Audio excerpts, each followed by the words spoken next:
OG shit, you smell it? No, I'm tapped in with AHumbleSoul. You might want to tap in, baby, because we get with it.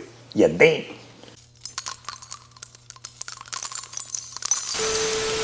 AHumbleSoul, checking back in, man. OG shit, you smell it? Mr. Marcelo in front of the camera once again. Had to chop it back up. You know, we had a little issues with the audio, and I told you some stuff happened with some of the footage that I got from the first interview. We ain't doing no trip. You know, so I appreciate you taking time out to, you know, connect with me again, man. To share a little bit more of your story, you know what I'm saying? Love and respect. Man, first and foremost, you know, almost 3 decades ago, more than 2 decades ago, you released a platinum selling album, Brick Living, you know, and the hit song off that album was Bruh with, you know, your comrade Doe Doe, as well as Wango.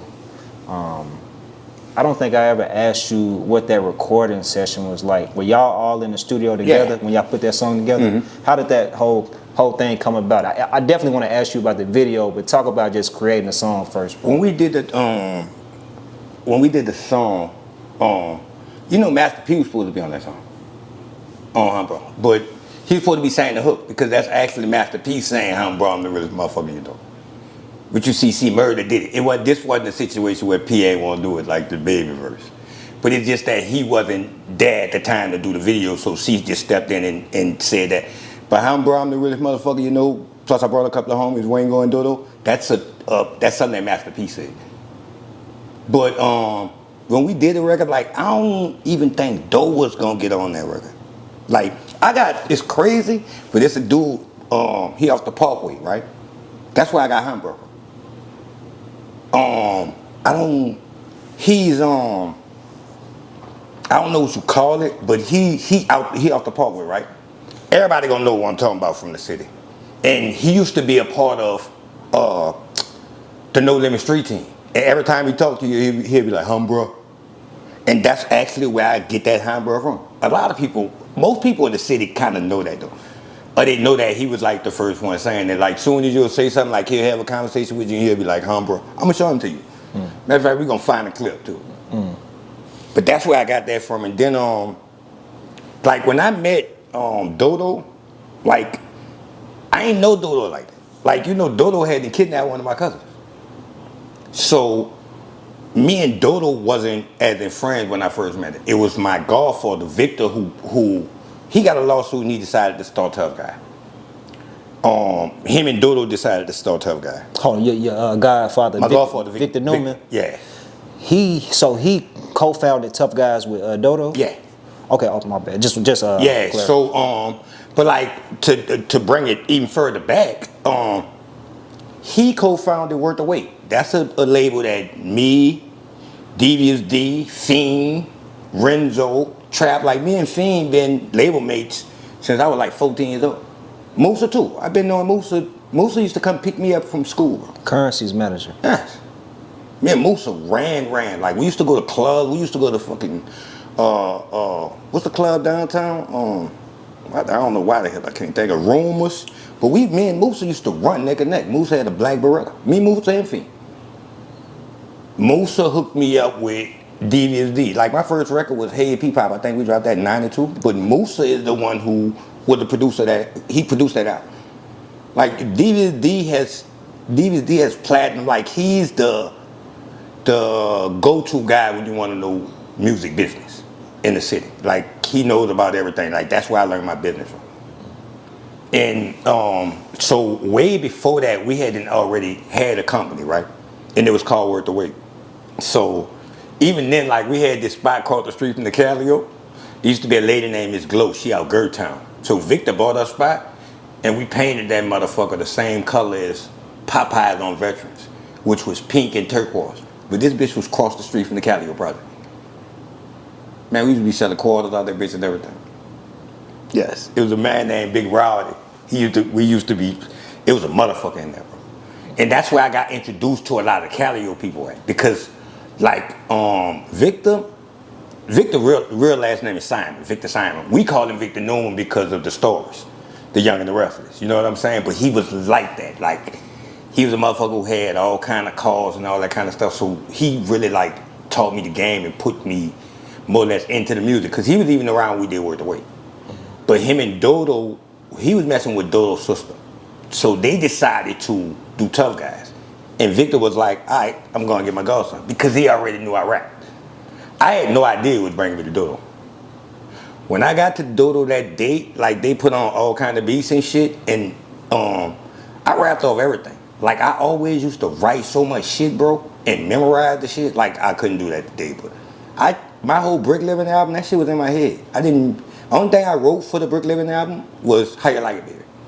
Every other song was already written, it was in my head.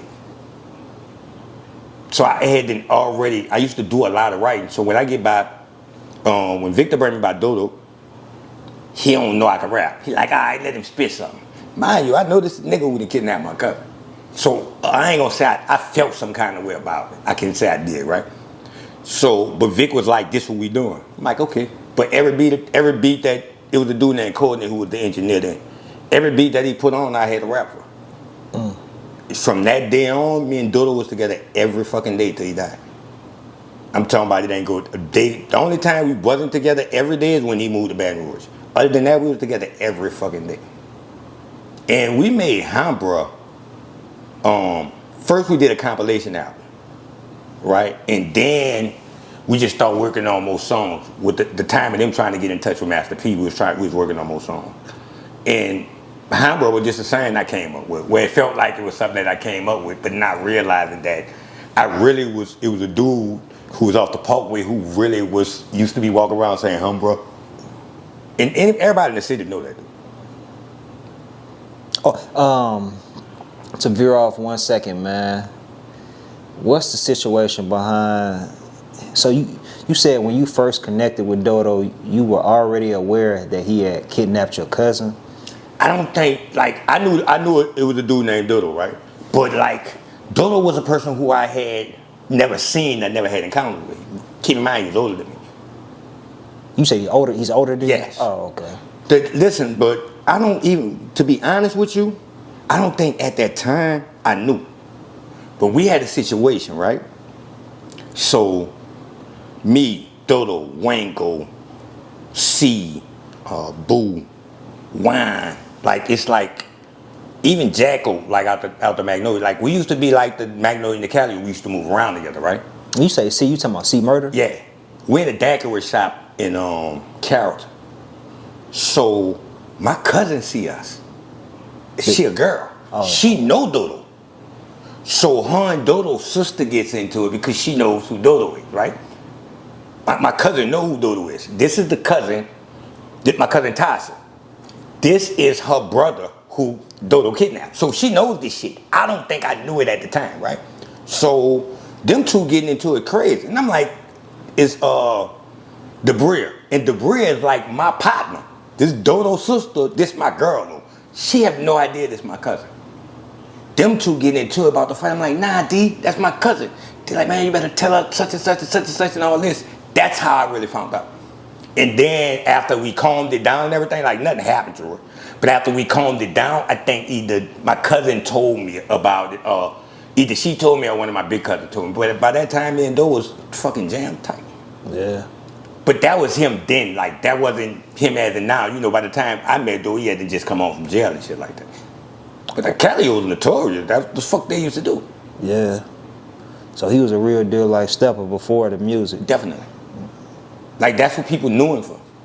Like, Doe rubbed a lot of people in wrong ways then, but that's why I was so, a lot of people were so happy to see the way he turned around. Because we used to be every fucking one, bro. Like, I think I told you about when I found out how close him and Stone were. Oh, when during the beef, and they It both wasn't really- and they both like it was tension. It was tension. No, not that, you talking about the... You said they stopped in the middle of the streets. No, yes, but that, it wasn't really... It was tension. It wasn't beef at that time. For the viewers, Gangsta was gone by this time. Can you just for the viewers who are not familiar with the story, can you let them know what you're talking about? All right, so we get Range Rovers, right? This is during the Calliope, Magnolia. It's not really doing the beef because Gangsta and them are already in jail. Doon is already dead. You know, like most of that, it's really not any more Hot Boys, but Stone is still around. You know what I'm saying? And so we flying down Washington Avenue, right? Saying Range Rovers. In the Range Rover, right? We ain't his. We flying down Washington. We used to call this shit called turning corners. We go through every project. Go into St. Bernard, fuck with Blind in them. We go into Melf, go fuck with Uncle Lavrel and Silk. You know what I'm saying? Silk with OG out the Melf too. We go fuck with them. We just used to be spinning all these different kind of ways, right? So, matter of fact, what's crazy is we even saw my partner OGG. We riding, G in the car. G is who I do the podcast with. So me and Doe riding. Oh yeah, shout out to him, man. Yeah, me and Doe riding and he see G, right? He look, he tell G something like, I got a job for you. This right before Doe Doe get killed. This one time when we had saw OGG. Like, it's a crazy story about them too. Like, that's crazy as a motherfucker. But me and him going down, flying down Washington. Like, because everybody embraced each other. Everybody was cool. It wasn't really no crazy tension, but we knew, like, certain motherfuckers just didn't want to be around each other. We shooting down Washington. That nigga Doe Doe see Stone and turn around in the middle of the street on Washington and LaSalle. And come back, I'm like, what the fuck is he doing? Cause there's motherfuckers out there like Stone out there, Stepper, it's a lot of motherfuckers that's just out there. He jump out the car, him and Stone meet in the middle of the street hugging and talking. But I never knew their relationship. The same way I never knew, we was talking about KC. KC taught Doe Doe how to fight. And he taught him how to steal bikes. Like, I'm telling you this kind of story that I was hearing around them.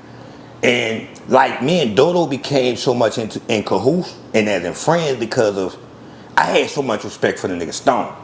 Like Stone, I had a mad, cause Stone was like the giant in the hood, but he took care of everybody, right? So that's like my OG. Then I got OG KC, right? KC like is exactly who I wanted to be.